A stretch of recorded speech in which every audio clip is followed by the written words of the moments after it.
결론부터 말씀드리겠습니다. 검은 수염 레이드에서 재등장할 유력한 인물은 8명입니다. 가프, 코비, 시라오시, 샬로푸딩, 카타쿠리, 게코모리아, 에드워드 위블, 그리고 록스. 이 8명에게는 공통점이 하나 있습니다. 전부 검은 수염과 연결되어 있다는 겁니다. 이들이 왜 하치노스에 모여 재등장할 것인지 정리해드리겠습니다. 인물 얘기를 하기 전에 큰 틀부터 깔고 오겠습니다. 검은 수염의 최종 목표는 단순합니다. 세계를 지배하는 것. 그런데 이 목표를 달성하려면 반드시 손에 넣어야 하는 게 3가지가 있습니다. 첫째, 고대병기. 둘째, 라프텔의 좌표. 셋째, 니카의 열매. 검은 수염은 카리브를 통해 시라오시가 고대병기라는 사실을 알았고 로우와의 싸움으로 로드 포네그리프를 얻었습니다. 그런데 니카 열매는 다릅니다. 악마의 열매는 능력자가 죽어야 다시 열립니다. 즉, 루피를 직접 상대해야만 얻을 수 있는 물건이라는 거죠. 그래서 검은 수염은 미끼를 던집니다. 루피가 절대로 무시할 수 없게 가프를 처형하고자 할 것입니다. 가프는 지금 검은 수염의 손에 있습니다. 검은 수염은 정상결전에서 루피가 형을 잃는 장면을 직접 지켜본 사람입니다. 그래서 루피에게 또 가족을 잃는다는 게 어떤 의미인지 알죠. 루피는 뉴스를 보고 할아버지를 구하러 하치노스로 향할 것입니다. 이게 메인 스토리가 되겠죠. 하지만 이 미끼에 걸리는 게 루피뿐만은 아닙니다. 가프가 인질이 됐을 때 해군은 어떻게 움직일까요? 해군 본부 전력은 거의 못 움직일 거라고 봅니다. 현재 인력도 부족합니다. 가프는 세계정부 입장에서 사황과 혁명군 수장의 가족이라 껄끄러운 인물이기도 해서 세계정부의 지원을 받기도 어렵죠. 그런데 조직이 안 움직인다고 해서 개인까지 안 움직이는 건 아닙니다. 코비. 가프에게 목숨을 빚지고 가프가 직접 키워낸 코비는 본인도 하치노스에서 인질로 잡혀갔던 사람입니다. 다른 소드 요원들도 가만히 있을 리가 없죠. 사식이나 스모커도 함께 구하러 올 겁니다. 이 사람은 애초에 명령 안 듣기로 유명하죠. 그렇게 된다면 루피와 코비가 함께 검은 수염과 싸우는데 40년 전 록스를 잡을 때 로저와 가프가 손을 잡았던 그 사건처럼 역사는 반복됩니다. 스모커와 아오키지의 재회도 성립하죠. 검은 수염은 적을 늘리고 있습니다. 해군, 혁명군, 밀짚모자 일당, 흰수염 잔당 등. 그럼에도 확실한 검은 수염 편은 존재한다고 보기 어렵습니다. 검은 수염의 적단은 단독으로 싸우게 될 텐데 세력 간 균형이 어떻게 맞춰질까요? 첫 번째 카드는 시라오시입니다. 카리브는 어인섬에서 로빈과 넵튠 왕의 대화를 엿들었습니다. 시라오시가 고대병기 포세이돈이라는 사실을요. 그리고 그 정보는 검은 수염에게 전달됐죠. 그리고 최근 시라오시로 추정되는 인물과 로키의 통화에서 이제 연락을 못하게 될 것 같다는 뉘앙스를 남겼습니다. 저는 이걸 검은 수염의 납치 시도로 어인섬 내에 문제가 생겼다고 해석합니다. 산후한 울프 같은 인원이 움직였다면 시라오시도 납치할 수 있죠. 세계를 부술 수 있는 힘이 있다면 연합 세력과도 싸움이 가능하죠. 세계를 얻으려는 검은 수염에게 필요한 건 라프테르 좌표, 즉 로드 포네그리프입니다.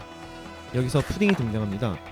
카이도와 빅맘의 대화에서 나왔던 것처럼 푸딩의 세 번째 눈이 각성하면 포네그리프를 읽을 수 있습니다. 푸딩은 현재 검은 수염에게 납치당했습니다. 문제는 각성 조건인데 저는 이게 소중한 사람과 관련된 감정적 임계점이라고 봅니다. 옆 동네 만화에서도 감정 변화로 눈동자가 각성한다는 클리셰가 있죠. 푸딩에게 그 조건에 해당하는 건 딱 2종류입니다. 가족, 그리고 상디. 루피가 하치노스에 온다면 상디도 함께 올 것입니다. 그 과정에서 상디는 푸딩을 구하고자 하겠죠. 추가적으로 하치노스에는 돈 클리크와 깅이 있다는 것이 확인됐습니다. 상디와 인연이 있는 깅과 하치노스에서의 재회도 재밌는 부분일 것 같습니다. 그리고 가족 쪽에서 나오는 이름이 카타쿠리입니다. 푸딩이 붙잡혔다면 카타쿠리는 반드시 움직일 것입니다. 카타쿠리는 동생들을 아끼는 인물입니다. 빅맘이 없는 지금 카타쿠리가 실질적 가장입니다. 그렇기에 상디 그리고 카타쿠리가 같은 편으로 서서 푸딩을 구하는 그림을 예상할 수 있습니다. 검은 수염의 인질인 가프, 시라오시, 푸딩을 구하기 위해 코비, 카타쿠리 같이 과거의 인연들이 하치노스로 모입니다. 반대로 검은 수염에게 복수하기 위해 하치노스로 모이는 인물들도 있습니다. 흰수염 해적단 잔당은 검은 수염에게 괴멸당했죠. 1번대 대장 마르코도 홀로 스핑크스 섬을 지키고 있습니다. 에드워드 위블, 스핑크스 섬이 흰 수염의 유산이기에 위블은 로크교와 싸워가면서까지 섬을 지켰습니다. 그러나 패배해서 홀로 수감되었죠. 위블은 지금까지 단 한 번도 자기 의지로 움직인 적이 없습니다. 미스 버킨이 시키는 대로만 움직였죠. 그런데 처음으로 혼자가 됩니다. 지시할 사람도 대신 판단해줄 사람도 없기에 위블은 흰 수염의 아들로서 검은 수염에게 복수하고자 할 것 같습니다. 자신이 진짜 흰 수염의 아들이라는 미스 버킨의 말에서 벗어나서 마르코 등 흰 수염의 아들들끼리 복수를 위해 하치노스로 향할 것 같습니다. 모리아는 하치노스에 수감되어 있다가 간신히 빠져나온 인물입니다. 모리아는 과거 동료 상실에 가장 크게 무너진 인물입니다. 좀비 병사를 만든 이유도 동료를 잃고 싶지 않았기 때문이죠. 압살롬이 검은 수염 일당의 손에 죽었습니다. 그의 능력도 빼앗겼죠. 최소한 압살롬의 육체라도 회수하고자 하치노스로 쳐들어갈 것입니다. 모리아의 좀비 컬렉션 중에는 과거 록스의 적단 선원들이 있습니다. 모리아가 그 좀비 군단을 이끌고 하치노스로 돌아온다는 건 단순한 복수극이 아니라 하치노스에 록스의 기운이 다시 들어온다는 뜻입니다. 이렇게 검은 수염은 많은 세력을 적대합니다. 아무리 고대병기가 있다고 하더라도 하치노스에 이렇게 많은 인원이 공격한다면 티치도 힘들어 보입니다. 이때 전 록스가 다시 등장한다고 봅니다. 베빌가는 버커니어족과 같은 계열로 추정됩니다. 자아를 잃은 쿠마가 본인을 구하기 위해 스스로 움직였던 건 베가펑크조차 설명하지 못한 현상입니다. 버커니어족은 육체가 끝나도 의식이 남을 수 있다는 겁니다. 또한 록스는 이물을 향해 반드시 돌아온다는 말을 남겼습니다. 검은 수염이 악마의 열매를 2개 먹고도 멀쩡한 이유, 그게 만약 검은 수염의 육체가 한 사람만 들어있는 몸이 아니기 때문이라면 그 자리에는 록스가 있지 않을까요? 록스가 육체적으로 되살아나지는 않겠지만 분명 검은 수염에게 어떤 힘을 남겨줄 것 같습니다. 정리하겠습니다. 재등장이 확정된 8명은 서로 아무 관계가 없어 보였지만 전부 검은 수염이 그린 하나의 그림 안에 들어있습니다.